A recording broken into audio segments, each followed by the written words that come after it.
என்ன வீடியோ பார்க்க போகிறோம் அப்படின்னா, உலர் தீவனம் எந்த நேரத்தில் கொடுக்கலாம் அப்படிங்கிறது தான் பார்க்க போகிறோம். இதை வந்து நேற்று ஒரு ஃபாலோவர் வந்து கேட்டாங்க. அவங்களுக்காக தான் இந்த வீடியோ. அவங்களுக்காக மட்டும் இல்லை, எல்லாரும் தெரிஞ்சுக்கணும் அப்படின்னு சொல்லிட்டு தான் இந்த வீடியோ போட்டிருக்கேன். ஆடு வளர்ப்பில் லாபம் அதிகரிக்கணும்னா தீவன மேலாண்மை வந்து ரொம்ப ரொம்ப முக்கியம். பலர் பார்த்திங்கன்னா அடை தீவனம், பசுந்தீவனம் கொடுத்ததில் ரொம்ப கவனம் செலுத்துகிறாங்க. ஆனால் உலர் தீவனத்தில் முக்கியத்துவத்தை வந்து நிறைய பேர் வந்து புரிஞ்சு கொள்ள மாட்டேன்றாங்க. இன்றைக்கி இந்த வீடியோவில் உலர் தீவனம்னா என்ன, எந்த நேரத்தில் கொடுக்கணும், எவ்வளோ கொடுக்கணும், அதோட பயன் என்ன, எந்த தவறுகளை வந்து தவிர்க்கணும் அப்படிங்கிறத விரிவாக பார்க்கலாம். வீடியோ ஸ்கிப் பண்ணாமல் கடைசி வரைக்கும் பாருங்கள். உங்களுக்கு ஆடு வளர்ப்பு சம்மந்தமாக எந்த டவுட் இருந்தாலும் கமெண்ட் பாக்ஸில் கமெண்ட் பண்ணுங்கள். அதுக்கான பதில் சொல்ல முடிஞ்சால் கமெண்ட் பாக்ஸ்லேயே சொல்லுவேன். அப்படி இல்லை அப்படின்னா வீடியோ போடணும் அப்படின்னாலும் வீடியோ போட்டு உங்களுக்கு அந்த டவுட்டை நான் கிளியர் பண்ணுறேன். ஃபஸ்ட்டு உலர் தீவனம்னா என்ன அப்படின்னா, உலர் தீவனங்கிறது நீர் சத்து வந்து குறைவாக இருக்கிற தீவனம் தான் உலர் தீவனம். உதாரணத்துக்கு பார்த்திங்கன்னா வைக்கோல், நிலக்கடலை கொடி, கம்பு தட்டை, சோளம் தட்டை, மக்காச்சோளம் தட்டை, பயிறு வகை உலர்ந்த அந்த கொடிகள், மர இலைகளை உலர்த்தி சேமித்து வைக்கிறோம்ல, அது இவை எல்லாமே உலர் தீவனமாக நம்மளுக்கு வந்து கருதப்படுது. உலர் தீவனம் வந்து ஏன் அவசியம் நம்ம கொடுக்கணும் அப்படின்னா, அது வந்து நம்ம வந்து இப்போ நம்ம சாப்பாடு சாப்பிட்றோன்னா சாப்பாடு, குழம்பு, அதுக்கப்புறம் காய், கூட்டு, அப்பளம், பொரியல் என்னென்னமோ வச்சு சாப்பிட்றோம் இல்லையா, அது மாதிரி தான் ஆடுகளுக்கும் நம்ம கொடுக்கணும். 3 நேரத்துக்கும் 3 தீவனம் வந்து கொடுத்தா ரொம்ப ரொம்ப நல்லது. ஏன் உலர் தீவனம் அவசியம்னா, பசுந்தீவனம் இருக்கும்போது உலர் தீவனம் எதுக்கு அப்படி சொல்லிட்டு நிறைய பேர் கேட்குறாங்க. ஆனால் ஆட்டோட செரிமான அமைப்பு வந்து சரியாக செயல்பட வந்து நார் சத்து வந்து ரொம்ப ரொம்ப அவசியம். அந்த நார் சத்து அதிகமாக வழங்குவது இந்த உலர் தீவனம் தான். உலர் தீவனம் இல்லாமல் தொடர்ந்து பசுந்தீவனம் மட்டும் கொடுத்தா கழிச்சல் ஏற்படும், செரிமான பிரச்சனை வரும், வயிறு உப்புசம் கூட ஏற்படுறதுக்கு வாய்ப்பு இருக்குது. அந்த தீவனம் உட்கொள்ளும் போது அதோட திறன் வந்து குறைஞ்சிரும். இது மாதிரி நிறைய பிரச்சனைகள் வர்றதுக்கு வாய்ப்பு இருக்குது. இப்போ உலர் தீவனம் கொடுக்க சிறந்த நேரம் எது அப்படின்னா காலை நேரம். காலை நேரத்தில் ஒரு 6லேருந்து 8 மணி வரைக்கும் கொடுக்கலாம். ஆடு வந்து இரவில் வந்து ஓய்வில் இருக்கும். இந்த நேரத்தில் கொடுக்கப்படும் உலர் தீவனம் வந்து செரிமான அமைப்பை வந்து தூண்டுது. காலை நேரத்தில் அந்த 6 to 8க்குள்ளே கொடுத்திங்கன்னா அந்த செரிமான அமைப்பை வந்து தூண்டும். மதியம் பார்த்திங்கன்னா வெப்பம் அதிகமான நேரத்தில் வந்து பசுந்தீவனம் வந்து கெட்டுப்போக வாய்ப்பு இருக்குது. அதனால் மதியம் உலர் தீவனம் வந்து கொடுக்கலாம். சாயங்காலம் பார்த்திங்கன்னா ஒரு 5லேருந்து 7 மணி வரைக்கும் கொடுக்கறதுக்கு வாய்ப்பு இருக்குது.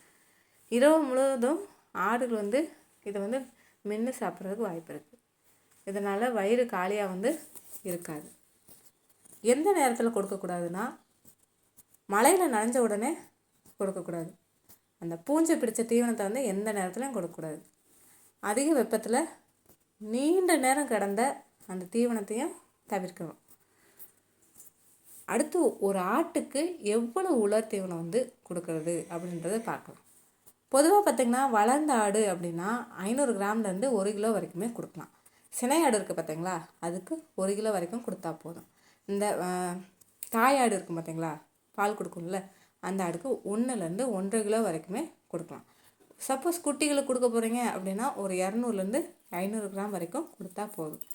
அதோட வயசு எடைக்கு ஏற்ப வந்து அதோட அளவு வந்து மாறுபடுறதுக்கு வாய்ப்பு இருக்குது. இப்போ உலர் தீவனத்தோட முக்கிய பயன்கள், இது கொடுக்கறதுனால என்னென்ன பயன்லாம் என்னென்னா, செரிமானத்தை வந்து மேம்படுத்தும். இதில் வந்து நார் சத்து வந்து அதிகமாக இருக்கிறதுனால குடல் இயக்கம் வந்து சீராக வந்து இருக்கும். அடுத்து வயிறு உப்புசம் குறையும். பசுந்தீவனம் மட்டும் நம்ம வந்து கொடுக்கும்போது வாயு பிரச்சனை ஏற்படுறதுக்கு வாய்ப்பு இருக்குது. அதனால் அதை வந்து கட்டுப்படுத்துறதுக்கு இது உலர் தீவனம் உதவும். தீவன செலவு வந்து குறைக்கும். வைக்கோல், தட்டை இதெல்லாம் வந்து குறைஞ்ச விலையில் வந்து கிடைக்கும். இதனால் பண்ணை செலவும் குறையிறதுக்கு வாய்ப்பு இருக்குது. வறட்சி காலத்துலேயும் நம்மளுக்கு உதவும். அந்த பசுந்தீவனம்லாம் கிடைக்காத நேரத்தில் பார்த்திங்கன்னா உலர் தீவனம் வந்து ஒரு உணவாக கொடுக்கப்படுது. எடை அதிகரிப்பிற்கு உதவும்.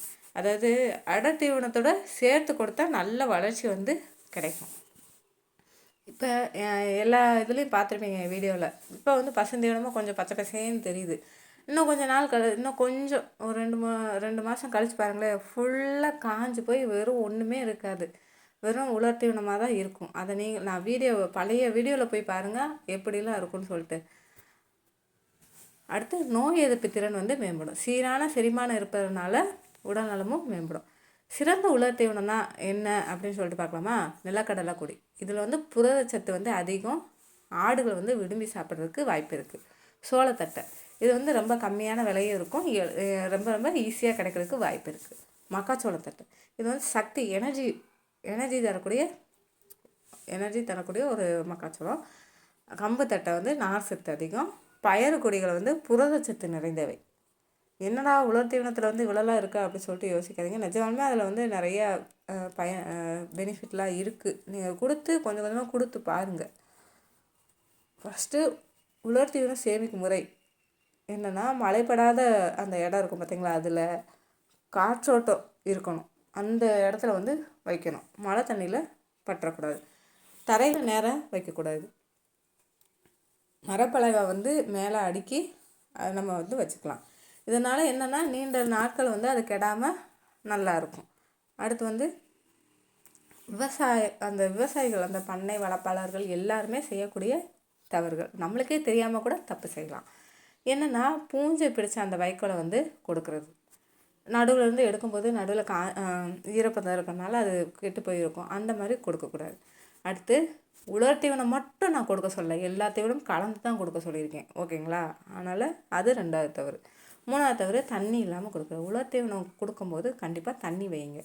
4வது தவறு ஒரே வகை தீவனம் மட்டும் பயன்படுத்துறது. அது வந்து தப்பான விஷயம். அடுத்து 5வது தவறு திடீர்னு ரொம்ப அதிகமாக உலர் தீவனத்தை கொடுக்குறது.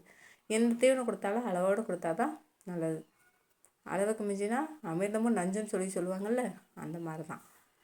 இப்போ உலர் தீவனத்தோட என்னெல்லாம் சேர்த்து கொடுக்கலாம் அப்படின்னா, பசுந்தீவனம், அடர் தீவனம், இந்த மினரல் மிக்ஸு, உப்பு கலவை, சுத்தமான குடிநீர், இவையெல்லாம் சேர்த்து நீங்கள் கொடுத்தீங்க அப்படின்னா நல்ல ஒரு பலன் கிடைக்கிறதுக்கு வாய்ப்பு இருக்குது.